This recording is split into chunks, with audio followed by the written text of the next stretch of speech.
gana y se pierde por una buena o una mala estrategia, por un buen o un mal discurso, por un buen o un mal despliegue de carácter territorial, o un escándalo que puede beneficiar, puede afectar por muchas cosas. Pero el tema del carisma político es que se convierte en un motor importante de una campaña electoral, quizás en uno de los más importantes. Pero veamos de qué estamos hablando cuando hablamos de carisma político, ¿no? Tenemos un análisis muy profundo que hemos hecho de varios candidatos, ¿no? y las razones y los puntos en común que caracterizan los principales ejes del carisma, ¿no?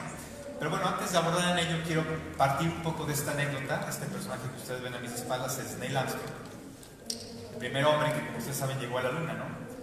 Esto ocurrió en el año de 1969. ¿Quién era el presidente de Estados Unidos en 1969? Richard Nixon. Nixon. Kennedy, en 1962, dijo: en esta década, antes de que termine esta década, pondremos un hombre en la Luna. ¿Sí? Y lo haremos no porque sea fácil, sino porque es difícil. Pero el crédito del hombre que llegó a la Luna no es de quien en ese momento gobernaba, Richard Nixon, es de Kennedy, que fue el que lo anunció 7 años antes. Y este tipo de circunstancias, que a veces naturalmente lo perdemos de vista, pues tienen que ver con la manera en cómo un político comunica a lo largo de la vida, en donde hay predisposiciones positivas para aceptar un logro y en donde no, porque pues eso por supuesto crea condiciones diferentes para aceptar alguna figura política de cierto carácter, ¿no? Años antes, pues Churchill decía, bueno, el imperio del futuro será el imperio de la mente. No sé si ya llegamos a ese imperio del que hablaba Churchill, ¿no? ¿Esto qué quiere decir en términos prácticos? Quiere decir que tenemos, por supuesto, que ser buenos políticos, eficientes, buenos administradores, tener buenas políticas públicas, trabajar en beneficio de la sociedad, pero el tema de la comunicación no puede quedar de lado, ¿eh? Porque muchos gobernantes, que ocurre en todos lados, se esfuerzan demasiado, como debe de ser, por supuesto, en hacer las cosas bien, otros no. Pero pensemos en los que sí, y en comunicar mal, ¿no? Y este es un eterno debate, pues que no empieza en esta cumbre ni terminará en esta cumbre, pero bueno, por supuesto estamos buscando crear un abordaje que permita un buen equilibrio entre una buena gestión política y una buena comunicación. Porque si no se dan las dos condiciones, entonces el modelo hace crisis. Y esto es bien, bien importante tenerlo claro. Y a lo que voy es que al final de cuentas la comunicación política es algo que se construye no en las calles, sino en la mente de las personas, fundamentalmente. Bueno, el carisma es una cuestión que se construye a lo largo del tiempo, no es una situación innata en donde se tenga o no se tenga el carisma político, donde uno pueda decidir necesariamente en el papel qué tipo de imagen quiero proyectar o qué tipo de carisma me quiero crear. No es así, ¿no? A final de cuentas, un proceso político electoral se conforma de varios elementos que tienen que ver con un buen candidato, así que tenga la capacidad, la visión, la historia, que tenga un buen proyecto de carácter político, con buenas ideas, que esté por supuesto en el eje de lo que a la gente le preocupa, que tenga una muy buena comunicación en términos de que sepa cómo desplegarla, cómo ser creativa, cómo ponerla en el escenario, y que tenga condiciones de viabilidad, porque no falta que una persona quiera ser político, es importante que pueda ser político y que tenga con qué construir, con qué trabajar, y que tenga recursos humanos, económicos, sociales, mediáticos para salir adelante. Entonces, bueno, eso nos permite tener campañas competitivas. Si nos falta alguno de esos elementos, entonces, pues no funciona muy bien el modelo. ¿A qué jugamos cuando comunicamos desde el poder? ¿Qué se busca? ¿Ganar? ¿Posicionar? ¿Contrastar? ¿O buscamos activar a la sociedad para que la sociedad haga algo que necesitamos que realice? Que vote por un candidato, que no vote por otro, que acepte una política pública, que esté informado. ¿Qué es lo que buscamos desde la comunicación política? Porque eso, por supuesto, que define el modelo que vamos a seguir. Es importante también entender, pues, que las diversas plataformas desde donde se construye esta profesión tienen que ver con procesos de carácter electoral, si eso lo define de alguna manera, el ejercicio que se tenga de gobierno, porque puede ser que naturalmente no todos los que están en el gobierno han sido elegidos, ¿no? O han vivido un proceso electoral. Muchos son pues burócratas, trabajadores que están allí colaborando y que por supuesto necesitan de la comunicación política para avanzar, para que sus proyectos salgan adelante. Desde la oposición, que es otra manera por supuesto de implementar la comunicación, y desde la construcción de la opinión pública, ¿no? Con todo el universo de opinadores, con todo ese poder simbólico que está detrás de quienes tienen la voz en un momento dado a través de los medios de comunicación o de las diversas plataformas, redes sociales y demás. Bueno, en todos los casos a lo que voy es que se trata de hacerse visibles, ¿no? En México hay una frase que decían, un político pobre es un pobre político, ¿no? Yo adaptaría un poco la frase al contexto en el que estamos aquí en esta cumbre para decir, bueno, un político sin comunicación es un político incomunicado. Es más, no es político, no hay manera. No se trata simplemente de tener la capacidad de hablar ante los medios de comunicación porque te ponen un micrófono. Tienes que tener la capacidad de articular un mensaje, de transmitirlo bien, de comunicarlo, en fin, ¿no? Y de hacer frente a las crisis que frecuentemente las tendrás. Entonces, bueno, en todos los casos se trata de eso, de hacerse visible, ¿no? Y bien, ¿qué necesitas para ser visible? Bueno, necesitas, por supuesto, tener una personalidad bien definida, pues no que cree sobre la inercia de las cosas, un discurso articulado que tenga energía, que tenga fuerza, que tenga dirección, abanderar una causa, que siempre es bueno tener una plataforma desde donde hablar para no ser un político que habla de cualquier cosa, en cualquier tema, o que habla de lo que a la prensa se le ocurre preguntar el lunes por la mañana. Entonces hay que tener cuidado con esas cuestiones, pues no basta con estar disponible todo el tiempo para los medios de comunicación, sino es fundamental tener algo que decir. Y la causa, fundamentalmente la causa que estás siguiendo, que puede ser grande, pequeña, que puede ser marginal, que puede ser propositiva o crítica, es esencial. Acceso a medios de comunicación. Digo, para tener acceso a medios de comunicación realmente necesitas cumplir con las 3 condiciones previas, básicamente. Y pues buscar los escenarios sociales en donde tu discurso y tu presencia pueda tener un sentido, ¿no? Eso te permite tener seguidores. Pero sí, también eso es cierto, hay políticos que son insípidos, pues, ¿no? No todas las figuras carismáticas, o todos los gobernantes, o presidentes, o diputados, o alcaldes son estrellas, pues muchos naturalmente no tienen detrás una historia fuerte, no vienen de un linaje importante, o familiarmente, o políticamente hablando, no rescataron ni un perrito de la calle, no sacaron a un gato de una casa incendiándose, tampoco rescataron a un bebé en una carriola atravesando una de las principales avenidas de la ciudad. Es decir, no hay elementos heroicos detrás de muchas historias políticas. Entonces, ¿qué hacemos ahí en ese sentido, no? ¿Qué pasa cuando realmente pues, no traes alguna historia detrás que te permita venderlo, ¿no? Eres un hijo, tienes un hijo de familia, tienes tu papá, tienes tu mamá, fuiste a la escuela, pero no tienes eso, no eres un sobreviviente del Titanic, pues se te cayó el avión. ¿Qué vas a hacer entonces? Pues, entonces, bueno, es importante ver eso y ahorita vamos a ver cómo resolver esa parte. Pero también un político líder elige a sus electores, ¿no? Los otros simplemente tienen votos. ¿A qué voy con esto?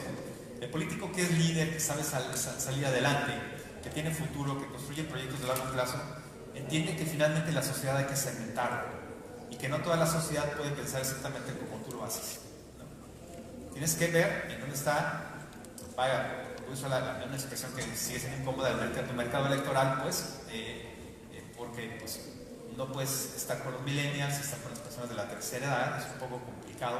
Por poner un ejemplo muy amplio, pues, no puedes ser complaciente con los empresarios y también estar de acuerdo con los sindicatos. Son situaciones difíciles. Generalmente en la política lo más rentable es polarizar, ¿no? Entonces tienes que ver dónde está realmente tu fortaleza, porque si no vas a terminar no siendo eficiente en ninguna línea, ¿no?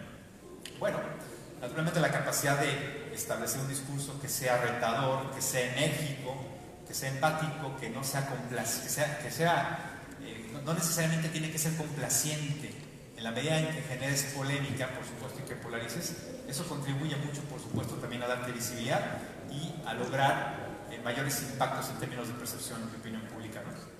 Pero bueno, tienes que finalmente estar dentro de la línea del lógico, ¿no? Bien. Bueno, vende un mundo ideal, solamente uno, ¿no? O vende un país en paz, o puedes vender un país seguro, o puedes vender una ciudad con servicios, o puedes vender empleo. ¿Qué es lo que quieres vender? ¿Cuál es el mundo ideal que tú estás planteando en la mesa? No significa que no se aborden con esto las grandes políticas públicas, ¿sí? Pero los políticos que se dedican a discutir con intensidad, con profundidad, con análisis sesudos, que no digo que no haya que tenerlos, pero que se dedican solamente a, en ese contexto, de analizar los problemas sociales, realmente se tornan en políticos muy aburridos. Y a lo mejor son los mejores, quizás sean los mejores, pero si no acompañas ese proceso de ser experto, de ser muy bueno en ciertas áreas, con una buena comunicación que logre empatar carismáticamente con el electorado, entonces pues quedarás como muy buen burócrata, pero no vas a trascender políticamente, porque este juego se juega así, con un proceso de carisma, con una puesta en escena ante medios de comunicación, ante una sociedad que te tiene que querer, no solamente que te tiene que calificar bien o mal en términos de si haces bien la tarea.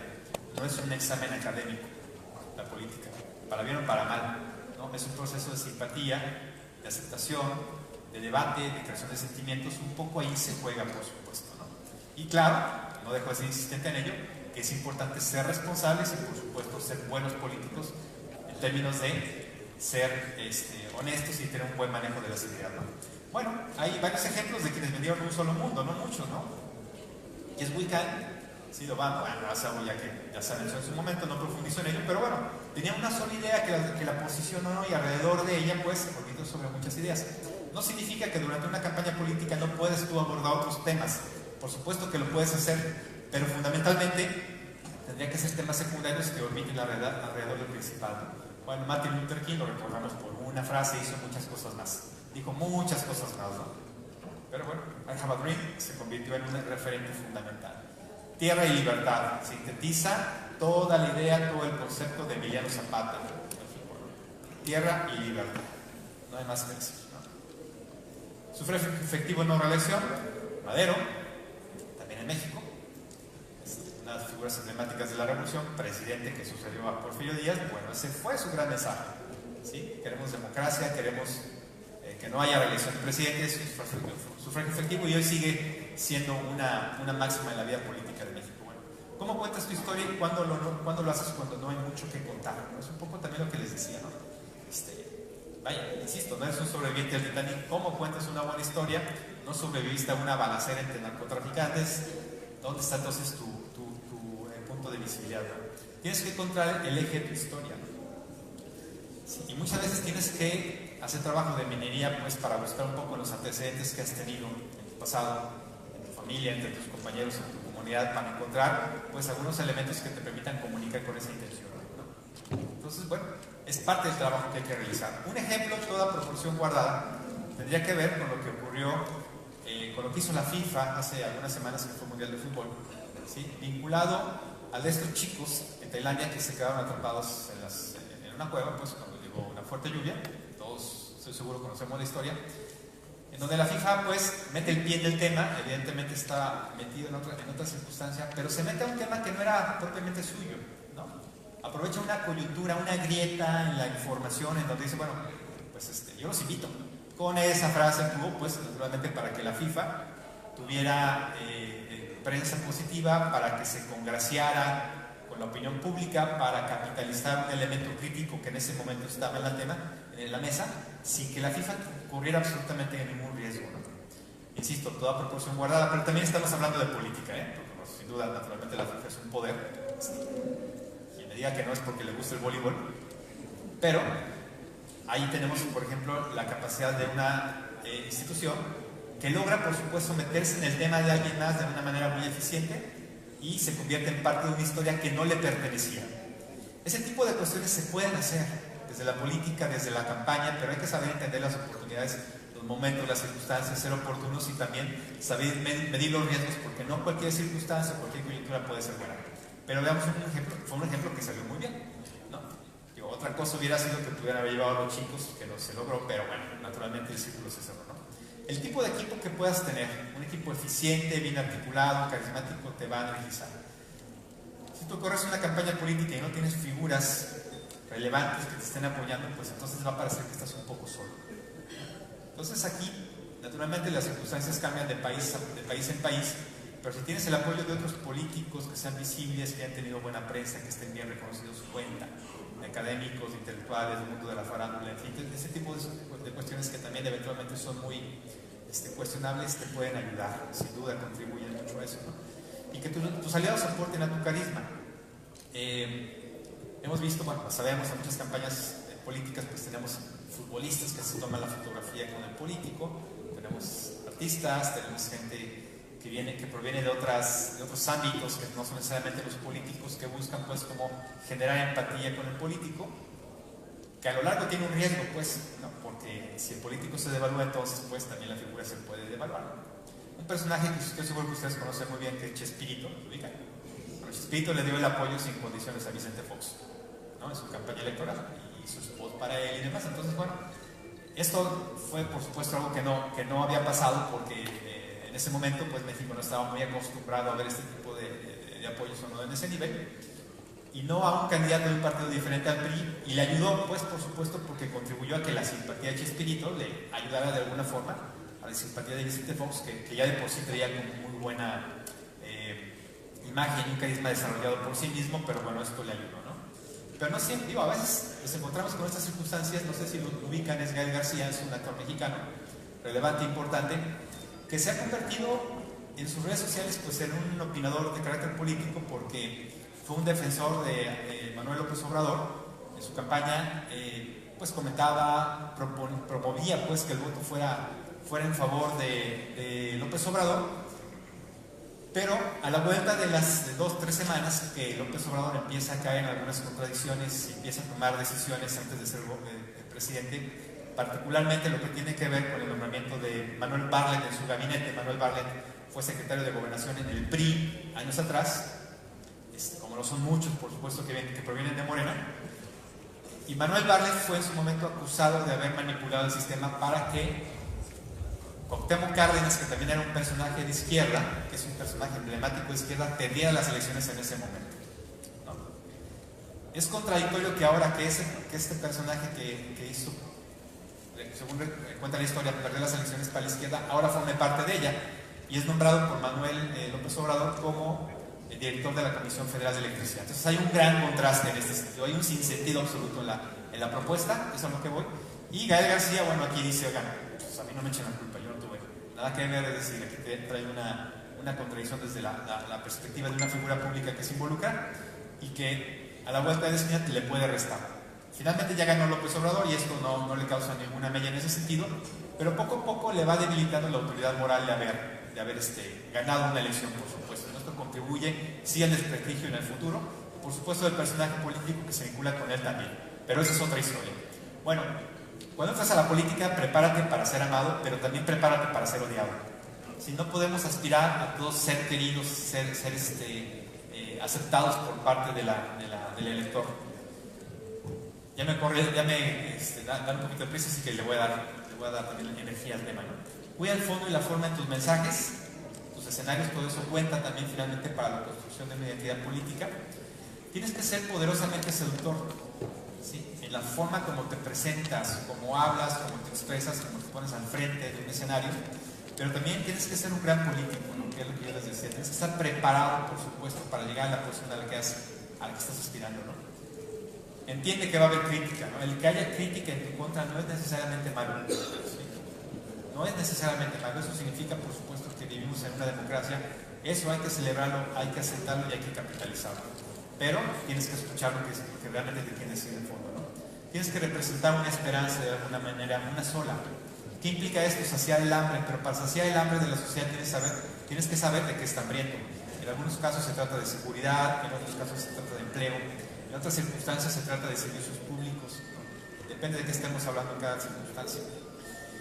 Y también a veces es cierto que tienes que ponerte serio, ¿no? Porque hay que entrar en temas que no necesariamente son tan carismáticos, que tienen que llegar al abordaje profundo de las políticas públicas, pero también el hecho de que los abordes no hay que tenerles tanto miedo, a pesar de lo que yo les he comentado en este momento, porque eso permite documentar que tienen la capacidad de gobernar.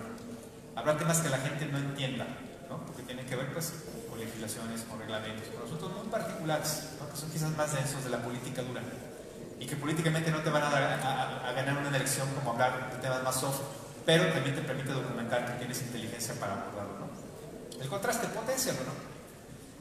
La verdad es que yo aquí tenía la intención de ponerles a Luisito Rey y a Luis Miguel, ¿sí? Bueno, de hecho no me quedé con las ganas, ¿no? Pero sí, digamos, el contraste entre el bueno y el malo te permite, por supuesto, crecer. De que seas un villano no necesariamente es tan malo al final del día. Depende desde qué lado de la fuerza estés jugando, ¿no? Entonces, naturalmente, bueno, si estás en una posición tienes que jugar una posición, si estás en la otra. Y hay que también entender el gran mensaje que nos dan lo que ocurre con figuras como la de Trump, ¿sí? Como la de López Obrador, como la de Lula da Silva, como la de Pepe Mujica, que entre muchas otras cosas que pueden parecerse o diferenciarse, tienen una en común: están bastante grandes de edad. Son carreras de muy largo plazo en las que han estado buscando el poder, en el que han sido insistentes, recurrentes, cada uno desde diferentes plataformas electorales buscaron llegar. Pasaron muchos años, en algunos de esos casos, todos derrotas, decepciones, traiciones, pero al final del día la constancia también es un elemento y una estrategia para llegar al final del día a una posición, ¿no? Si vas a romper, hazlo estrepitosamente, ¿no? Este tipo de planteamientos se dan en aquellos casos en donde los políticos buscan trascender a otra circunstancia. Están en un partido político, no hay capacidad de seguir allí, se van a otro. Irse al desempleo para quien busca una carrera política no es la opción. Entonces tienes que ver cómo generas que ese rompimiento te permita avanzar, ¿no? Repetir una frase nunca hizo famoso a nadie. Casi todos los políticos usan la frase de Einstein, y yo no la voy a usar, pero así las cuento, que tiene que ver con eso de si quieres que las cosas salgan diferentes, ¿no? Si no quieres que las cosas sigan igual, haz las cosas diferentes, algo así va, ¿no? Entonces también tienes que crear tus propias ideas que te permitan trascender más allá de lo que son los elementos generales, ¿no? Entonces no busques hacerlo, ¿no? Bueno, este personaje es Dory, que seguro que lo conocen muy bien. El problema de Dory tenía que ver con la construcción de la memoria a corto plazo y a largo plazo. Ella tenía un problema del corto plazo, se le olvidaban las cosas. Con mucha facilidad se le olvidaba a quien conocía, de lo que hablaba, dónde iba. Sí vieron la película, ¿verdad? O nada más de igual. Muy bien. En la política tenemos este problema, pues, de Dory, ¿no? Todos somos Dory, ¿eh? Hashtag todos somos Dory. ¿Por qué? Porque al final del día se nos olvida con mucha facilidad lo que el político dijo el día de ayer, ¿no? O dijo en la elección anterior. No tenemos esa capacidad de articular mensajes o estrategias a largo plazo. Es un problema de la política real. ¿Por qué? Porque nos come la coyuntura, porque los medios de comunicación ya nos rebasaron, porque la oposición también está planteando otras cosas u otras ideas. Entonces eso, por supuesto que nos descoloca. Y una estrategia eficiente de creación de carisma político tiene que superar esa condición de la memoria de corto plazo. Bueno, no todo está en la personalidad, ¿sí? Un carisma político no solamente se construye desde la persona, se construye desde sus temas, desde sus aliados, desde sus agendas, desde lo que comenta en diversos foros, desde los escenarios a los que va, desde los gestos que tiene con la sociedad, ¿sí? La clásica esa de que va el niñito corriendo y le da un abrazo, de que va y le da el beso a la viejita. Ese tipo de cuestiones que ya son como lugares comunes, a veces muy gastados, contribuyen por supuesto a la creación de carisma político. Pero pensemos más allá de eso, ¿no? Busquemos naturalmente nuestros propios escenarios, seamos creativos en ese tipo de planteamientos, porque todo eso contribuye por supuesto a darle profundidad al tema, ¿no? Las compañías aéreas lo saben muy bien y los políticos también deberían de saberlo muy bien, ¿sí? Algún día se te va a caer un avión. Toda compañía lo sabe.